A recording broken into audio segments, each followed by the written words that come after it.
Hello friends, मैं मंथन गोरी आपका स्वागत करता हूँ होपफुल फाइनेंस के यूट्यूब चैनल पे। जैसे कि हमने संडे को जो निफ्टी और बैंक निफ्टी का रिव्यू किया था, उसके रिगार्डिंग हम आज रिव्यू करने जा रहे हैं, ताकि हमको पता चले कि हमने जो संडे को लेवल दिए थे उसको किस तरीके से काम किए हैं। और एक और इंटरेस्टिंग चीज आज आप लोगों के साथ में एक और नई चीज शेयर करना चाहूंगा, तो आखिर तक इस वीडियो पे बने रहे। और उसके बाद में मैं आप लोगों को आज एक चीज बताने जा रहा हूँ जिसकी काफी सारी क्वेरीज आ रही थी लोगों की कि क्या है, क्या करना चाहिए, कौन सी चीज है। तो मेरे हिसाब से जो मेरे को लग रहा है तो उसको मैं रिव्यू करूंगा आज अलग से। मतलब आज हम स्टॉक रिव्यू करने जा रहे हो, जो कि वो लास्ट में होगा आज का। तो पहले हम जो है वो निफ्टी और बैंक निफ्टी को देख लेते हैं। जो हमने संडे को लेवल दिए थे, तो क्या निफ्टी और बैंक निफ्टी ने उस तरीके से काम किया कि नहीं किया, तो वो आज हम थोड़ा बहुत देखेंगे। और अगर वापस से ट्रेड करना है तो किस तरीके से हम इस पे ट्रेड कर सकते हैं। तो ज्यादा समय गवाए बगैर हम लोग आ जाते हैं अपने निफ्टी के चार्ट पे। जो मैंने संडे को लेवल बना के रखे थे वो आप लोगों के सामने मैंने लिख के ही रखे थे। मैंने सिमिलर वही चार्ट ओपन करके रख दिया है यहाँ पे आप लोगों के सामने। ठीक है, तो जैसे कि मैंने यहाँ पे आप लोगों को क्लियरली बोला था कि नो ट्रेड जोन ग्रीन और ऑरेंज लाइन के बीच में जो है वो हमारा नो ट्रेड जोन रहेगा। ये मंडे वाली कैंडल है और यहाँ पे संडे को हमने ये लेवल निकाल के दिए थे, तो यहाँ पे नो ट्रेड जोन था। तो काफी लोग ऐसा भी बोलेंगे कि आपने यहाँ पे लिखा है कि 17,345 जो हमारा पहला लेवल था उसके ऊपर हमारा बाय बन रहा था। तो यहाँ पे आप लोग बोलोगे कि 17,353 का उसने हाई लगाया है, तो क्यों ये लॉन्ग पोजीशन तो हमारी बन चुकी थी। तो ऐसा नहीं है दोस्तों, क्योंकि वो 9:15 को ओपनिंग के टाइम पे ही ये गैप का, हाँ अगर आप माइक्रो सेकेंड में मतलब 9:15 से 9:15 और 02 सेकेंड 03 सेकेंड पे आप ट्रेड कर सकते हो तो आपके लिए ऐसा लेट हो चुका है। वरना हमारे यहाँ पे नॉर्मल पीपल लोगों का जो है वो ट्रेड वहां पे एग्जीक्यूट नहीं हुआ था। तो यहाँ पे हमारा जो है वो नो ट्रेड जोन था। पूरा का पूरा दिन जो मंडे जो है वो नो ट्रेड जोन में गया। उसके बाद में जो है उसने 17,158 से हमारा सेल साइड का सिग्नल उसने एक्टिवेट कर दिया। तो यहाँ पे हमारा सेलिंग जो है वो बन रहा था। वहां से जो है वो उसने 17,096 का लो बनाया और क्लोजिंग जो है वो 17,117 पे दी। तो हमारे सेलिंग लेवल वहां पे मंडे को एक्टिवेट हुए थे और उसके नीचे भी थोड़ा बहुत मार्केट क्लोज आया था। तो इंट्राडे प्लेयर थे तो उन लोगों के लिए दिक्कत की चीज नहीं थी। अगर उन लोगों ने वहां पे पोजीशन काट ली होगी तो फिर, अगर नहीं काटी तो नेक्स्ट डे जो है वो हमारा जो रेजिस्टेंस वाला जो मतलब हमारा एंट्री लेवल जो है वो कोस्ट टू कोस्ट हमारा स्टॉप लॉस होता है। तो उसके हिसाब से अगर यहाँ पे देखे तो 17,007 का लो बनाया है। तो मतलब करीबन करीबन 150 पॉइंट का जो है वो बैंक निफ्टी ने यहाँ पे हमारा ट्रेड दिया है। और उसके बाद में उसने कॉस्ट टू कॉस्ट ऐसा, मतलब यहाँ पे हमारा को निफ्टी ने जो है वो 2 दिन में हमको एक भी रुपए का रिटर्न नहीं दिया है। यहाँ पे अगर से हमारा कॉस्ट टू कॉस्ट ऐसा भी देख ले तो भी ठीक है, अगर वही नहीं देखे तो यहाँ पे हमको जो है वो करीबन करीबन 200 पॉइंट का और लॉस होने की जा रहा है। तो अभी हमारा यहाँ पे स्टॉप लॉस भी हिट हुआ नहीं है। तो यहाँ पे हमारा कोई, तो आइदर आपकी पोजीशन जो है वो सेल साइड पे कंटिन्यू होगी। अगर नहीं है सेल साइड की पोजीशन कंटिन्यू, तो आपका जो अगर हमारा जिस तरीके से कहना है कि अगर हमारे लेवल के नीचे एक दिन क्लोजिंग दे देता है तो उसके बाद में हमारा कॉस्ट टू कॉस्ट जो है वो स्टॉप लॉस हो जाता है। तो यहाँ पे हमारा स्टॉप लॉस जो है वो कॉस्ट टू कॉस्ट में मतलब नो प्रॉफिट नो लॉस में या आइदर स्मॉल प्रॉफिट में जो है स्मॉल लॉस में जो है हमारी पोजीशन यहाँ पे निफ्टी में कट चुकी है। पर एक और चीज आप लोगों को यहाँ पे दिखाने के लिए मैं देखने के लिए बोलूंगा कि देखो फ्रेंड्स, यहाँ पे देखो तो 2 दिन से निफ्टी जो है उसने कुछ काम नहीं किया। मतलब वो जो पोजीशन पे थी उसने जहाँ पे भी क्लोजिंग दिया था, इसने तो 17,287 पे क्लोजिंग दिया था। आज माइनर सा थोड़ा सा उसके ऊपर भी क्लोजिंग आया है। तो मतलब उसी रेंज में 2 दिन से घूम रही है। उसने कुछ नया मेजर निफ्टी में कुछ हुआ नहीं है अभी तक। ठीक है, तो यहाँ पे अभी हमारे पास में आइदर अगर आप लोगों ने वो 17,158 से पोजीशन कैरी की है तो कोई दिक्कत नहीं है, वापस से लॉन्ग पोजीशन बनाई है। अगर नहीं बनाई तो आप 17,345 से वापस से पोजीशन बना सकते हो और आपका जो है वो स्टॉप लॉस सिमिलर रहेगा। उसमें स्टॉप लॉस में कोई दिक्कत नहीं आने वाली। ठीक है, तो स्टॉप लॉस जो है वो 17,158 का आपका हमारा स्टॉप लॉस जो है वो सिमिलर टू सिमिलर रहेगा। यहाँ पे एक चीज और गौर करने वाली है, देखो दोस्तों, कि जितने भी टाइम हमने लेवल दिए है, मतलब ये संडे का देखो, इसके अगले वाले संडे का देखो, तो हमारा जो भी डायरेक्शन जो है वो नो ट्रेड जोन के बाहर जब भी ट्रेड जाता है हमारा, तो वो कोई ना कोई एक लेवल हमारा हिट करता ही है। ठीक है। तो यहाँ पे इसने हमारा बॉटम का लेवल हिट नहीं किया है, तो अब हम होप करेंगे कि आगे जो है वो ऊपर का लेवल हमारा हिट हो। जैसे कि यहाँ पे हमने पहले वीक में जब आए थे तो उस टाइम पे बताया था कि अगर हमारा नेक्स्ट डे पे वो हमारा कॉस्ट टू कॉस्ट एसएल को निकलता है तो यहाँ पे ऑलमोस्ट हमारा टारगेट फर्स्ट आने की तैयारी पे है।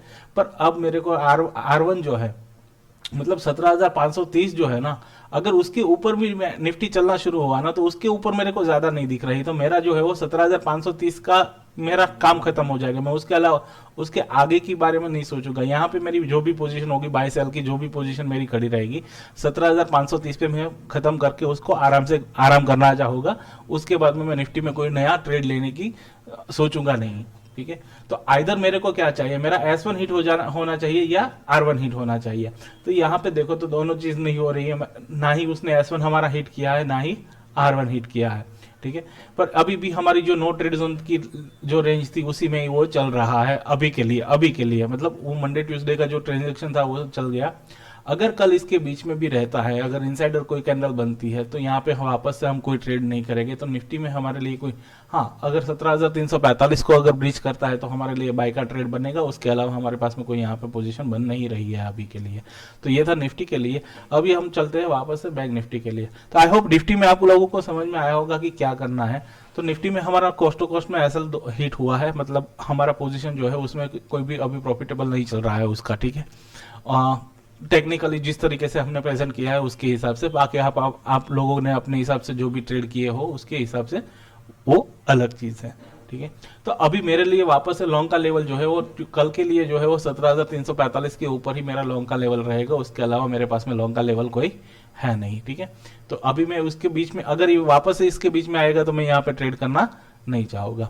तो अभी टाइम नहीं वेस्ट करते हुए वापस से चलते हैं अपन बैंक निफ्टी पे। एक और चीज है दोस्तों, अगर आपको हमारा वीडियो और हमारे लेवल्स पसंद आ रहे हैं तो प्लीज सबसे ज्यादा से ज्यादा इसको शेयर करें, अपने दोस्तों के साथ में शेयर करें, उसको बोलो कि सब्सक्राइब करो उसको, और बेल नोटिफिकेशन ऑन कर दो, जाके आप लोगों को जैसे ही मैं वीडियो अपलोड करूं आप लोगों को उसका नोटिफिकेशन मिल जाए। अगर लाइक भी करो, सब्सक्राइब भी करो। अगर आपके लाइक जो है ना वो थोड़ा सा मोटिवेशन उनको प्रोवाइड करता है, तो हम जो है वो ज्यादा से ज्यादा बेटर करने की अपने वहां पे ट्राई करते हैं। और एक और चीज साथ में बोलना चाहूंगा कि दोस्तों, अगर आप लोगों ने ऐसा लेवल कहीं देखा हो, आप इतने टाइम से ट्रेड कर रहे हो, अगर आप लोगों ने ऐसा लेवल देखा हो तो हमको कमेंट में भी बताओ कि तुम्हारे से अच्छा ये लोग लेवल दे रहे हैं। ठीक है, क्योंकि हम ऐसी बात नहीं करते, हमारा सिंपल सा है, प्राइस हिट हुआ वहां पे हमारा ट्रेड एग्जीक्यूट होना चाहिए। 17,345 अगर ट्रिक हो गया हमारे सामने है और ठीक हो गया तो हमारा वहां पे, हाँ गैप अप गैप डाउन के लिए मैंने ऑलरेडी आप लोगों को अलग से बता दिया है कि उसके लिए आपको वेट करना पड़ेगा। और मेरा ऑलरेडी मैंने गैप अप और गैप डाउन के लिए एक वीडियो डाला हुआ है स्ट्रेटजीज में, तो आप वहां पे जाके भी चेक कर सकते हो गैप अप गैप डाउन में किस तरीके से आपको ट्रेड करना चाहिए। मार्केट में गैप अप गैप डाउन का चल रहा हो तो किस तरीके से ट्रेड करना चाहिए, वो भी आप लोगों के लिए काफी अच्छा हेल्पफुल रहेगा आई होप के। ठीक है, तो हमारा वैसा है कि यहाँ पे 15 मिनट की कैंडल देखो, 5 मिनट की कैंडल देखो, ऐसा कुछ है नहीं हमारा। तो प्राइस जो है ना, अगर एक बार वो टिक हो गया तो वहां से हमारा ट्रेड का एग्जीक्यूशन हो रहा है। पर वो वायबल ट्रेडेबल प्राइस होना चाहिए। जैसे कि फ्री ट्रेड वगैरह में प्राइस हिट होगा तो वहां पे हम कुछ नहीं कर सकते, पर ट्रेडेबल प्राइस है तो हम वहां पे काम आराम से कर सकते हैं। तो चलो हम वापस से आ रहे हैं बैंक निफ्टी पे। तो दोस्तों देखो कि हमने बैंक निफ्टी में भी संडे को बोला था यहाँ पे नो ट्रेड जोन, या हमारा लॉन्ग का पोजीशन था 36,612 का। तो आप यहाँ पे देख सकते हो बैंक निफ्टी का हाई था 36,600 का, हमारे बाइंग पॉइंट से 12 पॉइंट नीचे का। ठीक है, हमारे बाइंग पॉइंट से 12 पॉइंट नीचे का जो है वो हाई रहा है। और अभी के लिए देखो तो उसने आज मंडे को, कल उसने जो नो ट्रेड जोन था उसके बाद में हमारा 36,148 के नीचे उसने सेलिंग एक्टिवेट हुआ। यहाँ पे देख सकते हो 36,148 पे हमारा सेलिंग एक्टिवेट हुआ। 35,900 जो थे वो डाउन में आया और उसके बाद में जो है वो 36,018 पे क्लोजिंग हुआ था। 150 पॉइंट के करीबन ये भी दे रहा था अपने को आराम से इंट्राडे में। और उसके बाद में अगर ये पोजीशन कह रही थी तो आपकी अगर पोजीशन कह रही थी तो इसने देखो तो हमारा S1 का लेवल था 35,197, 35,397 का हमारा S1 का लेवल था। और आप गौर करो कि लो जो बना हो वो 35,389 का जो है वो हमारा लो बना है। तो करीबन करीबन 390 के करीबन वो बना है, 7 से 10 पॉइंट का कोई ज़्यादा डिफरेंस रहता नहीं है। तो यहाँ पे एग्जैक्टली पिन पॉइंट वहाँ पे हमारा S1 जो है उसने हिट किया, और S1 हिट करने के बाद में अगर आप देख सको तो आपको अगर ट्रेड करना है तो ठीक है, नहीं करना है तो कोई दिक्कत नहीं है, पर इसने करीबन करीबन हमको 800 पॉइंट दिए। तो बैंक निफ्टी में आप देख तो सकते हो कि हमको करीबन करीबन 800 पॉइंट मिले, और 800 पॉइंट नीचे से वो वापस से घूम के ऊपर की तरफ गया। तो यहाँ पे 1000 पॉइंट का दूसरा भी रैली आप लोगों के सामने नज़र में आ रहा होगा, ठीक है। तो ये बैंक निफ्टी जो है वो आज के लिए अच्छी चल रही थी। तो अभी के लिए बैंक निफ्टी में हमारा अब के लिए अब नेक्स्ट डे का लिए क्या होगा, तो नेक्स्ट डे के लिए अब हमारा बैंक निफ्टी में कुछ नहीं है। अगर लॉन्ग की पोजीशन मतलब 36,612 के ऊपर जाएगा तब भी हम ट्रेड करेंगे, उससे अलावा हम इस पे ट्रेड नहीं करेंगे। एक खास चीज़ आप लोगों के साथ में बताना चाहूँगा कि ये मार्च महीने का जो है वो लास्ट वीक चल रहा है, तो मतलब एक्सपायरी एकदम से नज़दीक आ रही है। तो उसके हिसाब से आप लोग अपनी पोजीशन साइजिंग जो है वो थोड़ी कम करके रखना, क्योंकि यहाँ पे ज़्यादा से ज़्यादा वोलेटिलिटी मतलब प्लस माइनस दोनों तरीके से ट्रेड बढ़ने की ज़्यादा से ज़्यादा संभावना रहती है। क्योंकि मार्च में आप लोग अगर आप लॉन्ग टर्म से ट्रेड कर रहे हो तो आप लोगों ने देखा ही होगा कि मार्च के एंडिंग के टाइम पे जो है वो थोड़ा बहुत फ्लक्चुएशन मार्केट में बहुत ज़्यादा रहता है। तो मैं यही एडवाइस करूँगा कि अगर आप लोगों ने अच्छा सा ग्रैब किया इसको, अगर 800 की जगह पे 400 या 500 पर बैंक निफ्टी में ग्रैब कर चुके हैं तो ज़्यादा कोई टेंशन लेने की ज़रूरत नहीं है। इसको यहाँ पे छोड़ दो और इस वीक के लिए आराम पे चले जाओ, आइदर जब तक ये लेवल्स जो है वो अपने हिसाब से नहीं आ रहे हैं, ठीक है। और ट्रेलिंग स्टॉप लॉस के साथ में आप लोगों को काम करना चाहिए इसमें, इस मार्केट में मेरा कहना यही है कि जैसे कि मार्केट अगर आप प्रॉफिटेबल हो रहे हैं तो उसके बाद में जो है वो आप अपने हिसाब से उसको स्टॉप लॉस को ट्रेल करके ट्रेड करते रहना, ठीक है। चलो दोस्तों, जैसे कि मैंने एक वादा किया था कि आज हम कुछ एक और नई चीज़ लेने के लिए जा रहे हैं, तो अभी हम जो है वो स्टॉक पे बात करेंगे। काफ़ी सारे लोगों ने जो मेरे ग्रुप्स में है वो काफ़ी सारे लोग जो है वो IRCTC के ऊपर जो है वो पूछ रहे थे कि IRCTC में एक्चुअल में क्या करना चाहिए। अभी मैं आप लोगों के साथ में एक चीज़ क्लियर करना चाहता हूँ, मैं सभी रजिस्टर्ड कोई एनालिस्ट नहीं हूँ। मैं जो है वो मेरा एक्सपीरियंस से जो मैंने सीखा है वो चीज़ मैं आप लोगों के साथ में शेयर कर रहा हूँ। मैं 100% गलत हो सकता हूँ और उसके लिए मुझे कोई शर्म नहीं है। मैं क्लियर ही बोल सकता हूँ, मैं 100% गलत हो सकता हूँ इसमें, पर आप लोगों को जो है वो थोड़ा बहुत व्यू मेरे एक्सपीरियंस के साथ में मिलेगा। तो आप लोग अगर आपकी पोजीशन भी फंसी हुई है तो आप लोग उसको देख सकते हो, ठीक है। तो जैसे कि मैंने बोला कि हम IRCTC के ऊपर जाएंगे। IRCTC काफी सारे लोगों ने लॉन्ग टर्म के लिए लेके रखा है, और IRCTC जो है उसको लोग मल्टी बेकर मतलब मल्टी टाइम्स पे चाहेगा ऐसा बोल रहे हैं स्टॉक्स का। मैंने वो मोनोपोली वाला बिजनेसेस है, सब कुछ मार्केट में चल रहा है अभी। पर एक चीज मैं आप लोगों के साथ में क्लियर करना चाहता हूं। मैंने यहाँ पे एक छोटा सा एक चार्ट बना के रखा है IRCTC का। तो IRCTC का क्योंकि ये लॉन्ग टर्म के लिए व्यू है तो इसके लिए मैंने वीकली पे यहाँ पे ज्यादा फोकस करना चाहा, डेली के हिसाब से, ठीक है। तो इसमें मैं ट्रेडिंग के लिए रिगार्डिंग नहीं बोलूंगा, इन्वेस्टमेंट के पर्पज से हमारी जो है वो मैं यहाँ पे आप लोगों के साथ में शेयर करूंगा। तो IRCTC जो है वो अभी एक ट्रायंगल में चल रहा है, सिमेट्रिकल ट्रायंगल में चल रहा है। जो स्प्लिट हुआ था जो प्राइस पे स्प्लिट हुआ था ना, उस वीक की कैंडल से ये एक ही जोन में, मतलब उस कैंडल के इनसाइडर में सारी की सारी कैंडल्स बन रही है, पहली चीज। तो यहाँ पे एक कंसोलिडेशन जोन में जाना चाहिए। दूसरी चीज, यहाँ पे अगर आप लोग देख रहे हो तो मैंने यहाँ पे एक रेंज निकाल के रखी है IRCTC की। तो IRCTC की रेंज जो है वो 821 से लेके 735, ठीक है। 821 से लेके 735। अगर आपके ऊपर की पोजीशन है, अगर आपने कहीं पे ऊंचे भाव में उसको परचेस करके रखा है, तो 641 जो है वो आइडियल रेंज है आपके लिए एवरेज करने के लिए। मैं गारंटी नहीं दे रहा हूं कि इसके बाद में ये ऊपर ही जाएगा, पर 641, 630, 640 जो है वो एक आइडियल रेंज है आपको एवरेज करने के लिए। आप यहाँ पे एवरेज कर सकते हो। दूसरी चीज, ये स्टॉक में अभी इन्वेस्टमेंट के लिए कोई रिकमेंडेशन नहीं करना चाहूंगा। इस पे अभी इन्वेस्टमेंट करना जो है वो मतलब ये कंसोलिडेशन जोन में है और ओवर वैल्यूड भी मेरे को लग रहा है थोड़ा बहुत। क्यों लग रहा है मैं हम बाद में बात करेंगे। तो IRCTC जो है वो 821 से लेके 640 की एक रेंज है, 820 से 640 की एक रेंज है। इसी रेंज में थोड़ा टाइम रहना चाहिए। जैसे ही ये अगर इसका स्प्लिटिंग प्राइस जो है जहाँ पे ये स्प्लिट हुआ था उस प्राइस के ऊपर जाना शुरू होगा, 983 है, तो मतलब 1000 के करीबन कहीं ना 980 या 1000 के करीबन ये कभी ना कभी वापस से एक बार आना चाहिए यहाँ पे रीटेस्टिंग के लिए। तो अगर आपकी पोजीशन नहीं है और आप थोड़ा बहुत प्रॉफिट बुकिंग करना भी चाहते हो तो 1000 के आसपास कहीं पे भी आप प्रॉफिट बुक कर सकते हो, ठीक है।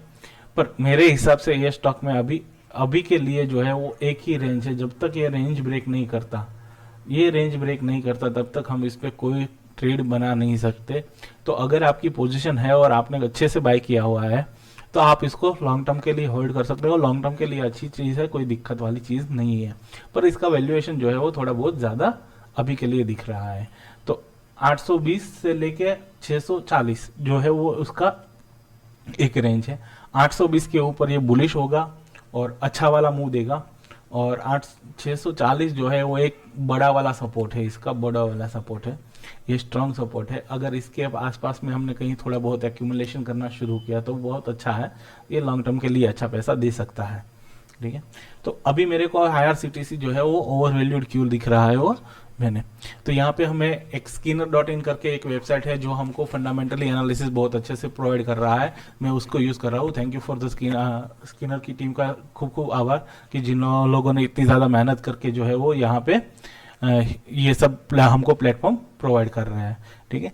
अभी देखो IRCTC Indian railway catering and tourism corporation, उसका स्टॉक का पी, पहली चीज है इसका स्टॉक का पी जो है वो 110 है, ठीक है, पहली चीज। दूसरी चीज मेरे को इसका बुक वैल्यू जो है वो 20 रुपीज का बुक वैल्यू है, कि अगर कंपनी कल शट डाउन होती है तो हर एक शेयर होल्डर को 20 रुपये कंपनी पे कर सकती है बुक वैल्यू के हिसाब से, ठीक है। और उसका फेस वैल्यू 2 रुपीज है, तो 2 रुपए की चीज का हम 766 रुपये अभी दे रहे हैं, तो ये थोड़ा बहुत ज्यादा प्राइस अभी के लिए चल रहा है, अभी के लिए, ठीक है। तो एक चीज ये है। दूसरी चीज उसके आ जाए तो हमने देखा है यहाँ पे, तो इसका डेप्टर डेज जो है, company has a debtor days 251 days का जो है उसका डेप्टर डेज है, तो ये भी एक वर्स सिचुएशन यहाँ पे बन रही है, ठीक है।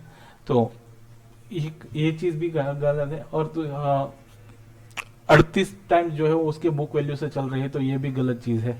तो ये दो चीज जो है वो तीन चीज मेरे को नेगेटिव दिख रही है। इसका एक स्टॉक पी जो है वो नेगेटिव दिख रहा है, दूसरा उसका बुक वैल्यू पे के हिसाब से ट्रेड जो है वो गलत दिख रहा है, और कंपनी का डेप्टर डेज जो है वो मेरे को गलत दिख रहा है। और थोड़ा और आगे बढ़ते हुए हम देखना चाहे तो उसका ऑपरेटिंग प्रॉफिट मार्जिन जो है वो 200 करोड़ का है, मतलब 300 करोड़ तक आप पकड़ लीजिए। तो 300 करोड़ का प्रॉफिट मार्जिन है और 61 करोड़ का मार्केट कैप है, तो स्टॉक का पी जो है वो 110 रुपये चल रहा है। तो ये सब चीज जो है ना वो मेरे को कहीं ना कहीं जो है वो मेरे हिसाब से फंडामेंटली स्टॉक के लिए में फिट नहीं हो पा रही है। तो अभी के लिए अगर आप लोगों के पास में है तो आप होल्ड कर सकते हो, उसमें मैं कुछ नहीं बोलूंगा। अगर आपकी पोजीशन ऊपर मतलब आपके पास में महंगे प्राइस पे पड़े हैं तो आप 640 के आसपास में कहीं पे भी आप उसको वापस से एवरेज कर सकते हो, उस पर भी कोई दिक्कत की चीज नहीं है। तो आई होप कि आप लोगों को समझ में आ गया हो। और हाँ, IRCTC के लिए 820 जो है वो मेरे लिए ऊपर का रेंज है, अगर उसको ब्रेक करके वो क्लोजिंग दे रहा है तो वहां पे अच्छा चलने वाला है। ये रेजिस्टेंस जोन है वो 820 का है, और नीचे सपोर्ट जोन है वो जो है वो 760 का एक सपोर्ट जोन है, और दूसरा जो है वो 640 का सपोर्ट जोन है। तो आई होप कि आप लोगों को समझ में आ गया होगा कि IRCTC में आपको क्या करना है।